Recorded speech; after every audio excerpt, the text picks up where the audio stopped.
প্ৰধানমন্ত্ৰীয়ে যদি গামোচা লৈ আকৌ এবাৰ পৰা কৰে, মই মানে বেয়া শব্দ এতিয়া নকওঁ আৰু, কৰিম উল্টা পুল্টা কৰিম প্ৰতিবাদ, উল্টা পুল্টা প্ৰতিবাদ কৰিম। এই বিপদৰ সময়ত এতিয়ালৈকে নাহিলে। আজি কেইদিন হৈ গ'ল? 19 তাৰিখৰ পৰা আজি 29 তাৰিখ, 11 দিন হৈছে। আজি কমপ্লিট 11 দিন কমপ্লিট হৈছে। 11 দিনৰ পাছতো এতিয়ালৈকে প্ৰধানমন্ত্ৰী অসমলৈ নাহিলে। 11 দিন শেষ হৈ যোৱাৰ পাছতো এতিয়ালৈকে গৃহমন্ত্ৰী অসমলৈ নাহিলে। এতিয়ালৈকে ইয়াক নেশ্যনেল ডিজাষ্টাৰ ঘোষণা নকৰিলে। আৰু তাৰ পাছত ইহঁতে অসমক ভাল পাওঁ বুলি ক'লে ইহঁতক টিকা চেলাই বেট দিব লাগে। ইহঁতক টিকা চেলাই বেট দিব লাগে, মই কৈ দিলোঁ। তাৰ পাছত যদি এতিয়া অসমক ভাল পাওঁ বুলি কয়,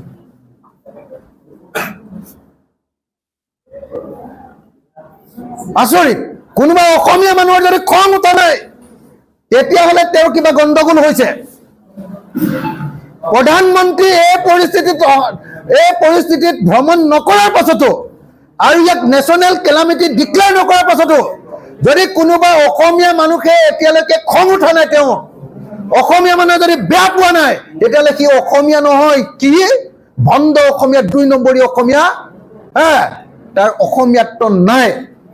যি প্ৰকৃত অসমীয়া, নৰেন্দ্ৰ মোদীৰ এই কামত প্ৰত্যেকজনে খং কৰক, বিজেপিৰ এই কামত প্ৰত্যেকজনে খং কৰক। আৰু হিমন্ত বিশ্ব শৰ্মাক এনেকৈ প্ৰধানমন্ত্ৰীৰ ওচৰত ভৰিত ধৰিও যে একো আনিব পৰা নাই, তাৰ কাৰণে হিমন্ত বিশ্ব শৰ্মাক পদত্যাগ কৰিবৰ কাৰণে দাবী উত্থাপন কৰক। এয়া হ'ল প্ৰকৃত অসমীয়াত্ব, এয়া হ'ল জাতীয়তাবাদ, এয়া হ'ল জুবিন গাৰ্গক ভাল পোৱা মানুহবিলাকৰ কাম। যে মুখ্যমন্ত্ৰী ডাঙৰীয়া, আপুনি আৰু ৰিলিফ দিলেও দিব, নিদিলেও নাই, কিন্তু আমাৰ প্ৰত্যেকটো পৰিয়ালক 10 লাখকৈ টকা লাগিব। অন্ততঃ বাকী মই নাজানো, মোৰ সমষ্টিত 10 লাখকৈ টকা CM দিব লাগিব। আৰু যদি মোৰ সমষ্টিত 10 লাখকৈ টকা এটা পৰিয়ালক CM নিদিয়ে, তেতিয়াহ'লে মই CMৰ টেবুলৰ ওপৰত শিৱৰ তাণ্ডৱ নৃত্য কৰিম। মোক জেল দিয়ে, ফাঁচি দিয়ে, গ্ৰেপ্তাৰ কৰে, NSA লগায়, NIA লগায়, গুলিয়াই মাৰে, এনকাউণ্টাৰ কৰে, যি কৰে কৰিব পাৰিব, কিন্তু মই CMক সোধাই নেৰোঁ। মই CMক সোধাই নেৰোঁ। 15,000 টকা দি যদি বাচিম বুলি ভাবিছে। অসমৰ মুখ্যমন্ত্ৰী পৰহি দিল্লীলৈ গৈছিলে। এইবাৰ অতি সন্তৰ্পণে, অতি মনে মনে। আগতে তেখেতে প্ৰাইম মিনিষ্টাৰে ফোন কৰিলেও আমাক টুইটাৰত জনায়। আগতে তেখেতে হোম মিনিষ্টাৰে ফোন কৰিলেও টুইটাৰত জনায়। এইবাৰ তেখেতে হোম মিনিষ্টাৰক লগ ধৰিছে, আৰু প্ৰাইম মিনিষ্টাৰক লগ পালে নে নাই মই নাজানো, কিন্তু আশ্চৰ্যকৰভাৱে অসমৰ মুখ্যমন্ত্ৰীয়ে দিল্লী যাত্ৰাটো অতি গোপনে ৰাখিছে। আশ্চৰ্যকৰ ঘটনা।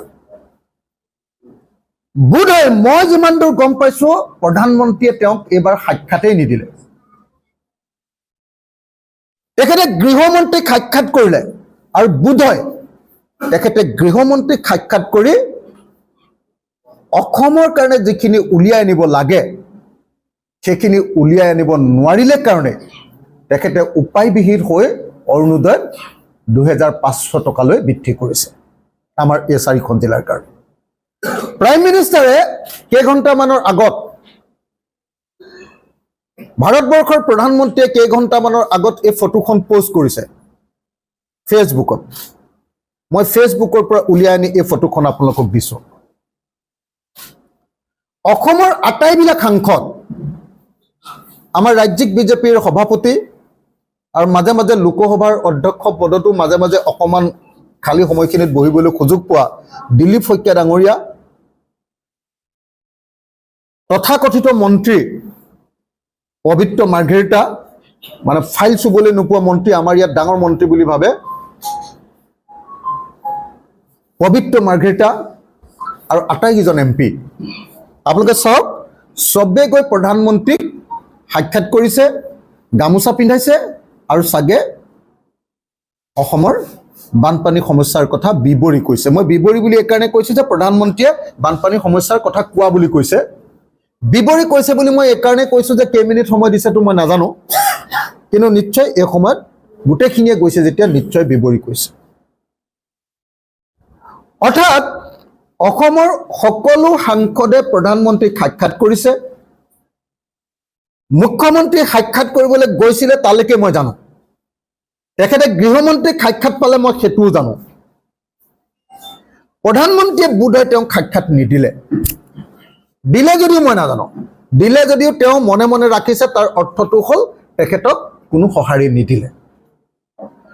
সেইকাৰণে তেখেতে চাগে MP বিলাকক কৈ প্ৰধানমন্ত্ৰীক সাক্ষাৎ কৰাইছে। আপোনালোকৰ নিশ্চয় সকলোৰে মনত আছে যে